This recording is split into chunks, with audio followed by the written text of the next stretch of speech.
Hello दोस्तों, मैं संजीव और मैं आज फिर आपके लिए लेकर आया हूँ आरपीएफ कांस्टेबल का जीके जीएस का प्रीवियस ईयर का एमसीक्यू।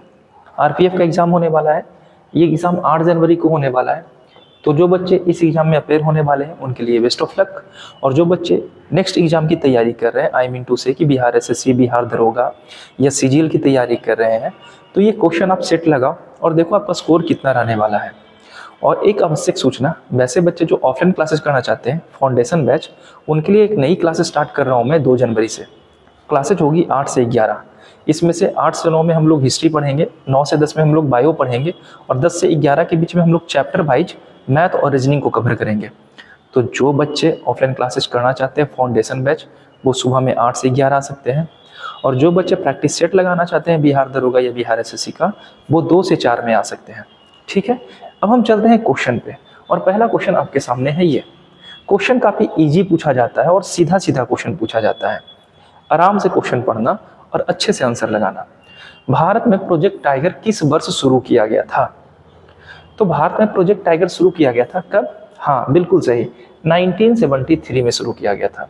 अब प्रोजेक्ट टाइगर से रिलेटेड कैसे कैसे क्वेश्चन बन सकते हैं, तो थोड़ा हम लोग देख लेते हैं। ये हमारा है प्रोजेक्ट टाइगर का मैप। तो सबसे पहली बात ये कि भारत में अभी तक कितने बाघ संरक्षण केंद्र हैं? तो भारत में अभी तक 56 बाघ संरक्षण केंद्र है। 56वां किस राज्य में स्थापित किया गया? तो अभी 2024 में ही ये जो छत्तीसगढ़ आपको दिख रहा है, ये राज्य, इसी राज्य में एक 56वां टाइगर रिजर्व स्थापित किया गया, जिसका नाम रखा गया गुरु घासीदास टाइगर रिजर्व। ये क्वेश्चन पूछेगा आपसे कि भारत में कुल टाइगर रिजर्व की संख्या कितनी है और अंतिम टाइगर रिजर्व का नाम क्या है और किस राज्य में है? तो छत्तीसगढ़ में है। भारत का पहला टाइगर रिजर्व जो था वो जिम कॉर्बेट नेशनल पार्क था और इसकी स्थापना की गई थी 1936 में। और ये पहले हेली नेशनल पार्क के नाम से जाना जाता था, लेकिन इसका नाम बदलकर वर्तमान में रामगंगा नेशनल पार्क कर दिया गया। तो एक क्वेश्चन यहां से पूछा जाता है। दूसरा, सबसे छोटा नेशनल पार्क कौन है टाइगर रिजर्व? तो ये वोर जो दिख रहा है महाराष्ट्र में, ये सबसे छोटा है। तो ये भी आपको पता होना चाहिए कि सबसे छोटा कौन है। इसके अलावा आपसे पूछा जाएगा सबसे बड़ा टाइगर रिजर्व कौन है? तो ये जो श्रीशैलम आपको दिख रहा है, ये आंध्र प्रदेश का क्षेत्र, और ये श्रीशैलम जो दिख रहा है, ये भारत का सबसे बड़ा टाइगर रिजर्व है। और अगर पूछा जाए कि सबसे ऊंचाई पर स्थित टाइगर रिजर्व कौन है, तो ये आपको दिख रहा होगा नामदफा, है ना। ये नामदफा जो है, ये सबसे ऊंचाई पर स्थित है, जो अरुणाचल प्रदेश में स्थित है। टाइगर रिजर्व कितने हैं, क्या है, नहीं है, ये सारी बातें अच्छे से देख लेना। क्वेश्चन सिर्फ इतना ही आता है कि बता दो सिमलीपाल टाइगर रिजर्व किस राज्य में है। तो सिमलीपाल टाइगर रिजर्व किस राज्य में है? उड़ीसा में है। बस ऐसे ही क्वेश्चन पूछा जाएगा और टाइगर रिजर्व से ऐसे ऐसे क्वेश्चन पूछे जाते हैं। तो हम लोगों ने देखा पहला टाइगर रिजर्व कौन, टोटल टाइगर रिजर्व की संख्या कौन, नया टाइगर रिजर्व जो 56वां है उसका नाम क्या है, किस राज्य में है, सबसे छोटा कौन है, सबसे बड़ा कौन है। ठीक है, अगले क्वेश्चन पे चलते हैं। तो अगर आप स्क्रीनशॉट लेना चाहते हो तो ले लेना, क्वेश्चन पूछा जाएगा इससे, और हर हाल में एक क्वेश्चन यहाँ से रहता है। अब अगले क्वेश्चन पे चलते हैं। अगला क्वेश्चन आपसे पूछा जा रहा है कि पेड़ों की प्रसिद्ध प्रजाति सुंदरी कहाँ पाई जाती है? वीडियो को लाइक नहीं किया तो लाइक कर देना, शेयर भी कर देना। जो मैं क्वेश्चन पूछूं इसका आंसर आप हमें कमेंट में जरूर देना। सुंदरी के बारे में बात करते हैं तो सुंदरी जो है हमारा एक मैनग्रोव वन है ना। अब सुंदरी मैनग्रोव वन है तो ये है किस क्षेत्र में? तो थोड़ी सी बातें हम कर लेते हैं। ये जो आपको दिख रहा होगा सुंदरबन, ये सुंदरबन डेल्टा एक भारत और एक बांग्लादेश के क्षेत्र में है। यहाँ से आपको पता है कि यहाँ से गंगा नदी आती है, प्रवाहित होती है, और इधर से ब्रह्मपुत्र नदी आती है ना, आपस में मिल जाती है। ये हमारी नदी है गंगा और ये हमारी नदी है ब्रह्मपुत्र, और इसी के संगम पे बनता है हमारा Sundarban delta. Sundarban delta Bengal royal tiger का घर है ना। यहाँ पे ही रॉयल बंगाल टाइगर पाया जाता है और इसी में सुंदरी नामक पौधा पाई जाती है।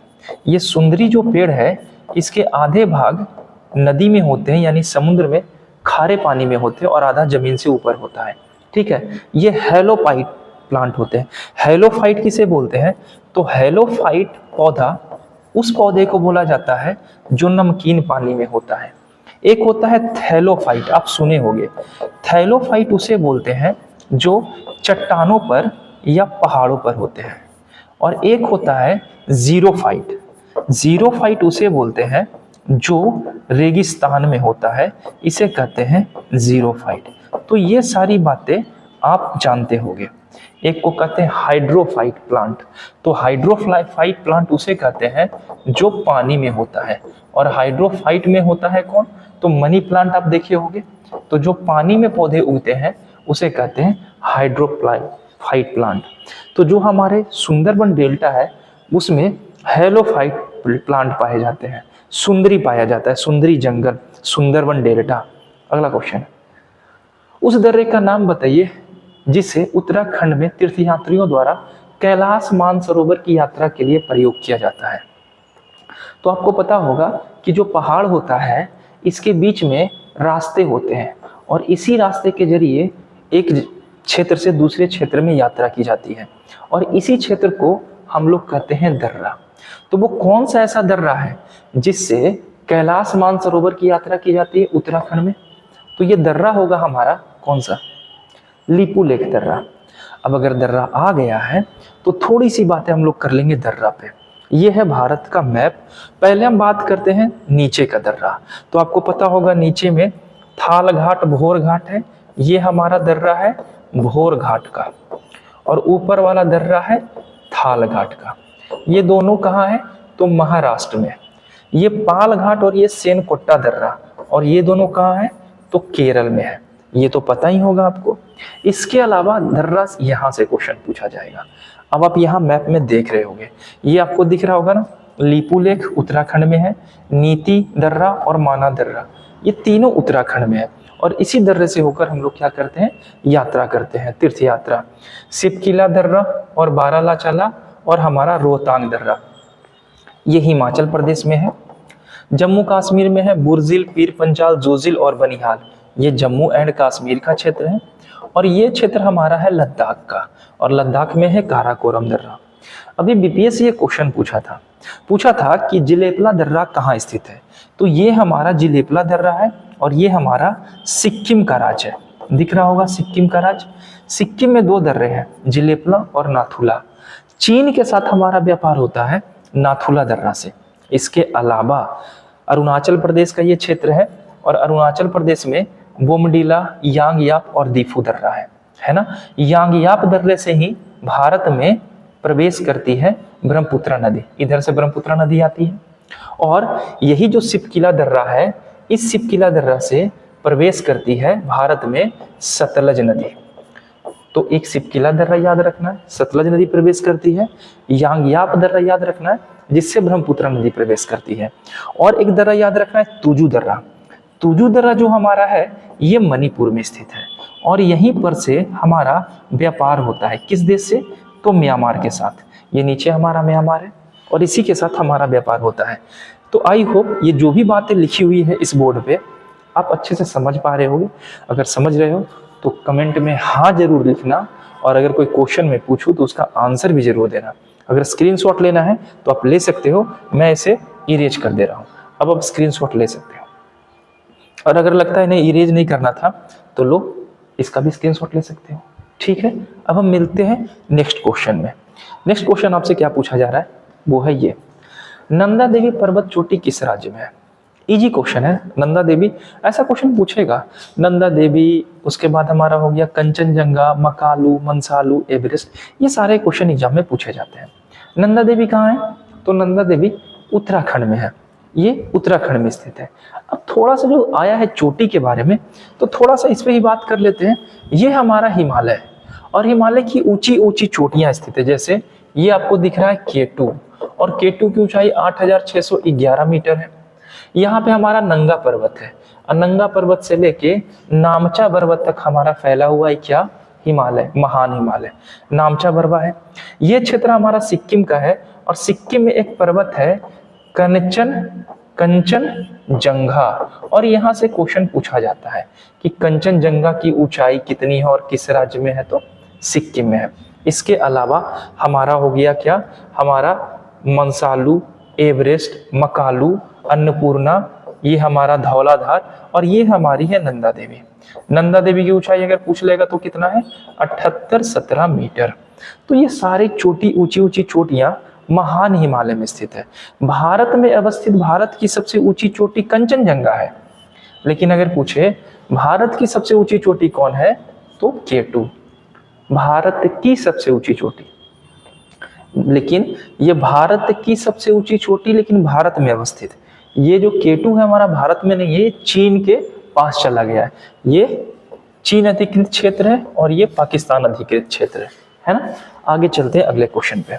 अगला क्वेश्चन है आपके सामने, ये क्वेश्चन देखना, पूछा जा रहा है निम्नलिखित में से कौन सा ऐसा राजशाही राज्यों में से एक नहीं है जो कि 7वीं शताब्दी में और 6ठी शताब्दी में ईस्वी पूर्व भारत में मौजूद था। थोड़ा सा समझना, इनमें से कौन सा ऐसा क्षेत्र नहीं है जो हमारा भारत में स्थित जनपद नहीं था, महाजनपद। तो समझना, मगध महाजनपद था, अवंती भी था और कौशल भी था। ये जो वैशाली दिख रहा है ना, ये वैशाली महाजनपद नहीं है, ये वैशाली राजधानी है। किसकी राजधानी है तो ये वज्जी की राजधानी है। वज्जी महाजनपद की राजधानी वैशाली थी। अब हम अगर थोड़ा सा बात करें महाजनपद पे, तो महाजनपद की टोटल संख्या 16 था, 16। तो 16 महाजनपद में से क्वेश्चन पूछता है कि कौन कौन से ऐसे महाजनपद थे जो बिहार में थे। तो देखो ये आपका दिख रहा है महाजनपद। एक तो पूछा जाएगा कि दक्षिण भारत की महाजनपद का नाम बताइए, तो दक्षिण में एक ही महाजनपद था जिसका नाम था असमक। ये दक्षिण भारत की में अवस्थित एकमात्र महाजनपद था और इसकी राजधानी थी पोटिल। ये क्वेश्चन पूछा गया है बीपीएससी में। इसके अलावा पाकिस्तान में भी जनपद है, ये भारत का क्षेत्र आपको दिख रहा होगा, ये सारा का सारा क्षेत्र जो आपको दिख रहा है ये वाला, ये भारत का क्षेत्र है ना। तो पाकिस्तान में भी महाजनपद था, गंधार महाजनपद जिसकी राजधानी तक्षशिला थी। अंभी राजा के बारे में जानते होगे आप, जब सिकंदर आक्रमण किया था तो अंभी उसके सामने घुटने टेक दिया था, है ना। लेकिन हमको बात करना है अभी किसका, तो ये जो केंद्र में जो महाजनपद दिख रहा है, साथ ही साथ ये जो सेंटर पॉइंट में है, खास करके बिहार उत्तर प्रदेश में। बिहार में 3 महाजनपद थे, बढ़िया समझना। 3 में कौन कौन थे, तो एक अंग महाजनपद था, एक हमारा मगध महाजनपद था और एक महाजनपद था वज्जी जिसकी राजधानी क्या थी, वैशाली। मगध की राजधानी राजगिरी और अंग की राजधानी थी चंपा। और आपको पता है ना कि अंग को जीतकर बिंबिसार मगध में मिला लिया था और अंग को का राजा बनाया गया था अजात शत्रु को। बिंबिसार का पुत्र जो अजात शत्रु था उसे अंग का राजा बना दिया गया। और बिहार में 3 महाजनपद है, वज्जी, मगध और अंग। ठीक है, अक्सर हमारा मगध महाजनपद का लड़ाई चलता था अवंती महाजनपद से, है ना। अवंती और मगध में हमेशा प्रतिस्पर्धा रहता था। इसी के डर से अजातशत्रु ने राजगीर के चारों तरफ किलेबंदी कर दिया था, है ना, अवंती के खतरे से। तो ये सारा क्वेश्चन एग्जाम में पूछा गया है। अगले क्वेश्चन पे चलते हैं। मूसी तथा भीमा नदी किसकी सहायक नदी है। अब ऐसा सा क्वेश्चन तो काफी इजी है, सहायक नदी से क्वेश्चन पूछेगा ही पूछेगा। आंसर क्या होगा इसका, अच्छे से क्वेश्चन देखना। महानदी, ब्रह्मपुत्र, कृष्णा या कावेरी। तो मूसी और भीमा कृष्णा की सहायक नदी है। मूसी, भीमा, तुंगभद्रा ये सारी कृष्णा की सहायक नदी है। तो थोड़ा सा बात कर लेते हैं हम लोग नदी पे, थोड़ा सा ज्यादा बात नहीं करेंगे। देखना ये मैप दिख रहा होगा आपको, ये हमारी सिंधु नदी प्रवाह तंत्र है ना, ये गंगा नदी प्रवाह तंत्र है, ये आपको पता है, ये ब्रह्मपुत्र नदी प्रवाह तंत्र है ना, ये हमारा नर्मदा है, ये तापी नदी, ये महानदी है और इधर सोन नदी जाती है। ये हमारी गोदावरी, दक्षिण भारत की सबसे लंबी नदी गोदावरी, और ये हमारी कृष्णा। कृष्णा नदी को अगर हम देखें तो इसी की सहायक नदी है भीमा और मूसी, और इसी की सहायक नदी है तुंगभद्रा, तुंगा और भद्रा नदी, और ये हमारी कावेरी नदी है। तो ये जितनी भी नदी है ना जो पूरब की ओर बह रही है ये डेल्टा का निर्माण करती है, और जितनी भी पश्चिम की ओर बह रही है जैसे नर्मदा और तापी ये एस्चुरी का निर्माण करती है। तो नदी के बारे में एक ओवरव्यू हम लोग ले लेते हैं कि नदी कौन सी है, किधर प्रवाहित होती है, और यहाँ से ढेर सारे क्वेश्चन निकलते हैं। जैसे दक्षिण भारत की गंगा किसे कहते हैं, गोदावरी नदी को कहते हैं। गोदावरी नदी की लंबाई कितनी है, तो इसकी लंबाई है 1465 किलोमीटर। तो ये सारे क्वेश्चन एग्जाम में एक एक करके लेंथ से आते हैं, कितने रात से प्रवाहित होते हैं ये आते हैं। ठीक है, अब अगले क्वेश्चन पे चलते हैं। अगला क्वेश्चन आपके सामने है, ये पूछा जा रहा है किस देश ने वस्तु और सेवा कर सबसे पहले लागू किया था। अच्छे से समझना, वो कौन सा ऐसा देश है जो वस्तु और सेवा कर मतलब जीएसटी लागू किया था? सबसे पहला देश कौन है? तो अभी तक लगभग 116 देश से ज्यादा जीएसटी लागू कर चुका है। ठीक है, 116 देश से ज्यादा देश जीएसटी लागू कर चुका है। उसमें से पहला देश था जो था फ्रांस। फ्रांस सबसे पहले अपने देश में जीएसटी लाया था। अगर भारत का बात करें तो भारत 101वां संविधान संशोधन किया गया था 2016 में, और इस समय भारत में जीएसटी अधिनियम लाया गया। लेकिन अगर जीएसटी लागू करने की बात की जाए तो भारत जीएसटी लागू किया है 1 जुलाई 2017 को भारत जीएसटी लागू किया है। कौन सा संविधान संशोधन के तहत? 101वां संविधान संशोधन। और भारत जो जीएसटी अपनाया है वो जीएसटी भारत कनाडा की जीएसटी से लिया था। और भारत का जीएसटी स्लैब क्या है? तो 5 है ना, 5%, 12%, 18% और 28%, ये जीएसटी का स्लैब है। 28% तक आपको जीएसटी पे करना है। ये 4 स्लैब है भारत में, है ना। तो जीएसटी से ये 2-4 क्वेश्चन पूछ लेता है, अच्छे से ध्यान रखिएगा। अगले क्वेश्चन पे चलते हैं। श्रृंखलन का गुण किसमें पाया जाता है? यह है साइंस का क्वेश्चन, यानी चेन बनाने का गुण, है ना। तो आप जानते होंगे कार्बन एक ऐसा एलिमेंट है जो हमेशा चेन बनाता है ना। इसमें कितने कार्बन है? 4। तो मीथेन, इथेन, प्रोपेन, ब्यूटेन, है ना। ये सूत्र किसका है? ये तो ये ब्यूटेन में बना दिया है ना। ब्यूटेन में 4 कार्बन होते हैं और 10 हाइड्रोजन होते हैं। तो देखोगे ना तो ब्यूटेन का स्ट्रक्चर आपको ऐसी दिखेगा, है ना, जो कार्बन और चारों तरफ से हाइड्रोजन।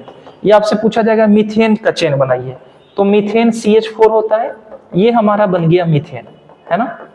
तो कार्बन में प्रॉपर्टीज होता है एक लंबी श्रृंखला बनाने का, है ना। अल्केन का सूत्र जानते होंगे, CnH2n+2। इसी फॉर्मूले के आधार पर हम मीथेन, इथेन, प्रोपेन, ब्यूटेन जो भी होता है हम लोग करते हैं। तो श्रृंखला का गुण किसमें होता है? कार्बन में। अब कार्बन के बारे में कुछ बातें और, जैसे कार्बन की परमाणु संख्या कितनी होती है? 6।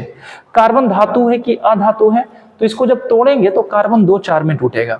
तो कार्बन की वैलेंसी प्लस और -4 होता है, और कार्बन एक गैस है यानी कार्बन अधातु है। तो ये सारी बातें इससे रिलेटेड आपको याद रखनी है, ठीक है। जिस तरीके से अल्केन का सूत्र होता है ALKANE, अल्केन होता है ना, इसका सूत्र होता है CnH2n+2। ये सिंगल बॉन्ड होता है ना। एक होता है अल्कीन, ENE, इसका सूत्र होता है CnH2n-2। और एक होता है अल्काइन, और ये आप 10th क्लास में पढ़े होंगे, इसका सूत्र होता है CnH2n। बस ये 3 ही फॉर्मूला आप 10th क्लास में ऑर्गेनिक केमिस्ट्री में पढ़े होंगे, मीथेन बनाने के लिए, प्रोपेन बनाने के लिए। तो ठीक है, इसका आंसर होगा हमारा कार्बन। नेक्स्ट, ये भी हमारा है ज्योग्राफी से क्वेश्चन, और ये हम ऑलरेडी बता चुके हैं क्लासेज में। निम्नलिखित में से किस पदार्थ का उड़ीसा की बादामी पहाड़ी के खान से खनन किया जाता है? उड़ीसा का जो बादामी पहाड़ी है उससे खोद कर कौन सा पदार्थ इसमें से निकाला जाता है? अच्छे से देख लेना, कार्बन, डोलोमाइट, हेमेटाइट या बॉक्साइट। तो इसका आंसर होगा हमारा हेमेटाइट। हेमेटाइट जो है हमारा लोहे का अयस्क है। अच्छे से याद रखना, ये किसका अयस्क है? लोहे का। इससे लोहा प्राप्त किया जाता है, और इससे क्या प्राप्त किया जाता है? तो इससे एल्यूमिनियम प्राप्त किया जाता है। याद रहेगा। आगे चलते हैं।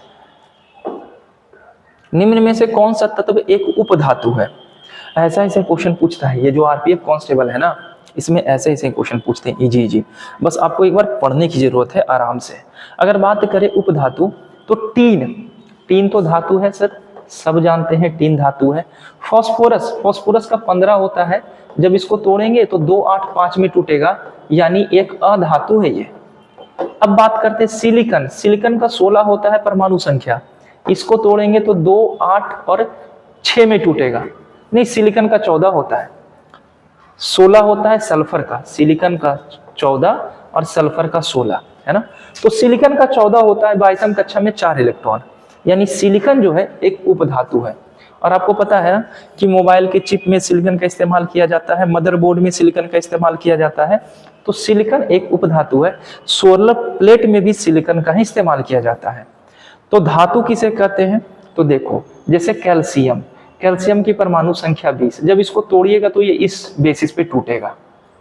22वीं कक्षा में 2 इलेक्ट्रॉन।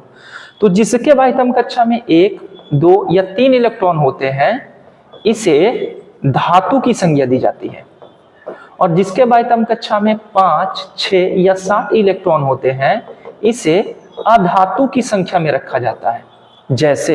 जैसे हम बात करें यहाँ पर एल्यूमिनियम, एल्यूमिनियम के एटॉमिक नंबर 13, 2, 8, 3, बाह्यतम कक्षा में कितना 3, तो ये क्या कहलाएगा, धातु कहलाएगा, है ना। जैसे हम बात करते हैं आर्गन, आर्गन का एटॉमिक नंबर 18, 2, 8, 8। अब बोलोगे कि सर यहाँ पर तो लास्ट में 8 आ गया, तो जिसके बाह्यतम कक्षा में 8 इलेक्ट्रॉन हो उसे निष्क्रिय गैस कहते हैं, ये भी आप लोग जानते होंगे। और निष्क्रिय गैस बल्ब में भरा जाता है ना, जैसे आर्गन भरा जाता है, नियोन भरा जाता है। निष्क्रिय गैस की संख्या कितनी है, तो हीलियम, नियोन, आर्गन, क्रिप्टन, जेनन और रेडॉन, ये ऐसे 6 गैस हैं जो निष्क्रिय या अक्रिय गैस है, जो हमारे आवर्त सारणी के वर्ग 18 में रखे गए हैं। तो आवर्त सारणी में टोटल वर्ग की संख्या 18 है और आवर्त की संख्या कितनी है, 7। आवर्त सारणी आप देखे होंगे इस तरीके से आवर्त सारणी होता है ना, इसी तरीके से होता है ना आवर्त सारणी, इस तरीके से होता है। तो इस तरीके का जो लाइन होता है इसे कहते हैं हम लोग वर्ग, इसकी संख्या 18, और इस तरीके का जो सोया लाइन होता है इसे कहते हैं आवर्त और इसकी संख्या 7। ये सारा एग्जाम में क्वेश्चन पूछा गया है। अब आप बोलिए कि हम ये 2, 8, 3 के हिसाब से कैसे तोड़ रहे हैं, तो आपको पता होगा केमिस्ट्री में KLMN ये वर्ग के आधार पर तोड़ते हैं, यानी एलिमेंट एक होता है, एलिमेंट के केंद्र में न्यूट्रॉन होते हैं और प्रोटॉन होते हैं, इलेक्ट्रॉन चारों तरफ चक्कर लगाते हैं, है ना। तो एक होता है कि ऑर्बिट, कक्ष के अनुसार तोड़ना, तो कक्ष में KLMN आते हैं, और अगर उप कक्ष का बात करें तो इसमें S, P, D और F आते हैं। ये सारी बातें आपको 10th में बताई गई होगी, है ना। S, P, D, F के आधार पर आवर्त सारणी में तत्वों को खोज लेंगे, और KLMN के आधार पर हम ये पता कर लेंगे कि कोई तत्व धातु है, अधातु है कि उपधातु है। खैर कोई बात नहीं, अगले क्वेश्चन पे चलते हैं, ज्यादा लेट नहीं करना। मिलमत समिति की रिपोर्ट निम्नलिखित में से किससे संबंधित थी। हाँ, ये क्वेश्चन मॉडरेट लेवल का है, इतना आसानी से आप इसका आंसर नहीं दे सकते हैं। इस समिति, ये जो समिति है ना, ये अपनी रिपोर्ट लाया था अपराधी न्याय प्रणाली की सुधार के लिए। जो हमारे देश में अपराध बढ़ रहे हैं उसको कैसे सुधारा जा सके, इसके लिए ये समिति रिपोर्ट प्रस्तुत की थी। ये क्वेश्चन जेन्युइन है कि ये कहीं कहीं दिखेगा, ऐसे ये क्वेश्चन दिखता नहीं, तो परेशान मत होना इस समिति को लेकर। हाँ, ये सही है।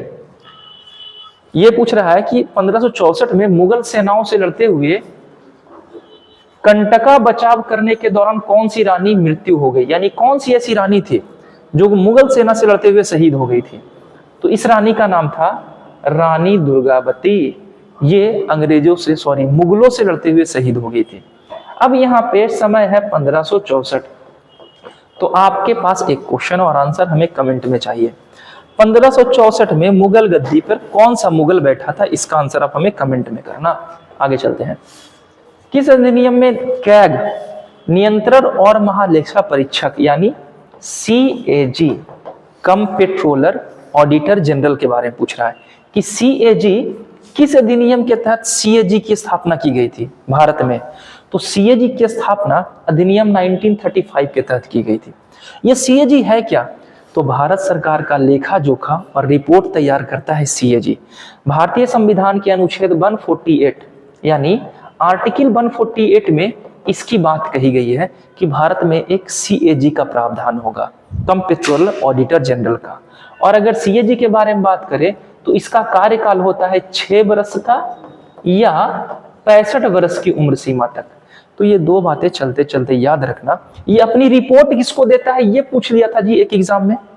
तो ये अपनी रिपोर्ट देगा किसको, तो ये राष्ट्रपति को अपनी रिपोर्ट देगा। ठीक है, ये सारी बातें आपको अच्छे से याद रहनी चाहिए। CAG के लिए संविधान, जैसे वित्त आयोग के लिए संविधान में एक बना है ना आर्टिकल, उसी तरीके से CAG का प्रावधान हमारे संविधान में दिया गया है। ठीक है, अब अगले क्वेश्चन पे चलते हैं। अगला क्वेश्चन आपके सामने है ये, जे थॉमसन ने किसकी खोज की थी और उन्हें नोबेल पुरस्कार भी दिया गया था। तो अगर पूछा जाए कि बताओ ना, जे थॉमसन को ठीक है भौतिकी के क्षेत्र में नोबेल पुरस्कार मिला है, लिखा हुआ है तब ना, कब मिला है नोबेल पुरस्कार उनको। तो तो इनको नोबेल पुरस्कार मिला था 1906 में। बढ़िया से ये बात मेंशन कर लेना कि जे थॉमसन को नोबेल पुरस्कार, और खोजे किस चीज का था, ये किस चीज की खोज किए थे, ये इलेक्ट्रॉन की खोज किए थे जिसके ऊपर चार्ज होता है निगेटिव। अच्छा, अगर पूछा जाए इलेक्ट्रॉन की खोज जे थॉमसन में कब की थी, ये भी तो पूछा जा सकता है ना भाई। तो ये किए थे 1897 में। तो ये दोनों बातें याद रखना है, इलेक्ट्रॉन की खोज जे थॉमसन किए थे 1897 में किए थे, नोबेल पुरस्कार 1906 में दिया गया था। और इलेक्ट्रॉन एक निगेटिव चार्ज से होता है। इलेक्ट्रॉन कहाँ रहता है किसी तत्व में, तो आपको पता है कि तत्व के केंद्र में होता है न्यूट्रॉन और प्रोटॉन, और इलेक्ट्रॉन इसके चारों ओर क्या करते हैं, चक्कर लगाते हैं, है ना। ये सारी बातें आपको पता होगा। आगे चलते हैं। उसी तरीके से प्रोटॉन है, न्यूट्रॉन है और पॉजिट्रॉन है, जिसका एक की खोज चैडविक ने किया था और एक की खोज गोल्डस्टीन ने किया था, है ना। आगे चलते हैं। यह सिलिका सिक्किम की लिंबू समुदाय का पारंपरिक वाद्य यंत्र है। ऐसा क्वेश्चन आ जाए ना, लिटरली आप नहीं बना पाओगे, आप नहीं, अच्छे अच्छे लोग इसको नहीं बना पाएंगे। सिक्किम का वाद्य यंत्र पूछ रहा है जी, और वो भी कौन सा समुदाय, लिंबू समुदाय। तो पहले आपको तो यही पता होना चाहिए कि लिंबू समुदाय कहाँ रहता है, सिक्किम में। सिक्किम से तीस्ता नदी निकलती है। सिक्किम में कौन कौन सा दर्रा है, तो एक बार देख लेते हैं। सिक्किम में जेलेपला दर्रा है, जेलेपला, और दूसरा नाथुला दर्रा है, सिक्किम में है। सिक्किम जनसंख्या के मामले में सबसे छोटा राज्य है सिक्किम, ये भी आपको यहीं पे मेंशन कर लेना है। सबसे छोटा राज्य कौन है, सिक्किम जनसंख्या के मामले में। सिक्किम किसके किसके साथ सीमा लगाता है, तो नेपाल के साथ, भूटान के साथ सीमा लगाता है और चीन के साथ सीमा लगाता है सिक्किम। और सिक्किम भारत के एकमात्र राज्य किसको छूता है, तो पश्चिम बंगाल से सीमा लगाता है सिक्किम। भारत के एकमात्र राज्य पश्चिम बंगाल से, और 3 देश को छूता है। अब ये क्वेश्चन पूछ रहा है तो इसका आंसर क्या होगा, छायाबुंग। ये छायाबुंग जो है यही एक वाद्य यंत्र है जो सिक्किम के लिंबू समुदाय के लोग अपना इस्तेमाल करते हैं। तो सिक्किम से रिलेटेड ये सारी जो बातें हैं, बीपीएससी में पूछा था जेलेपला दर्रा किस राज्य में है, याद रहेगा। आगे चलते हैं। इंटरनेट का अग्रदूत किसे कहा जाता था, तो इजी क्वेश्चन है, अगर नेट पढ़े होगे तो आंसर होगा आरपानेट। आरपानेट को इंटरनेट का अग्रदूत कहा जाता है। ठीक है, अगला क्वेश्चन पे चलते हैं। हाँ, कौन सी कंपनी भारतीय गैस एक्सचेंज पर घरेलू गैस व्यापार करने के लिए भारत की पहली कंपनी बन गई, तो भारत की वो कौन सी कंपनी है जो पहली कंपनी उभर के आई है, तो ये कंपनी का आंसर हुआ क्या, ओएनजीसी, तेल और प्राकृतिक गैस नियामक निगम लिमिटेड। अब हम आपसे एक क्वेश्चन पूछे, ओएनजीसी की स्थापना कब हुई थी बुआ, 1956 में हुई थी। इसका हेडक्वार्टर कहाँ है जी, तो नई दिल्ली में।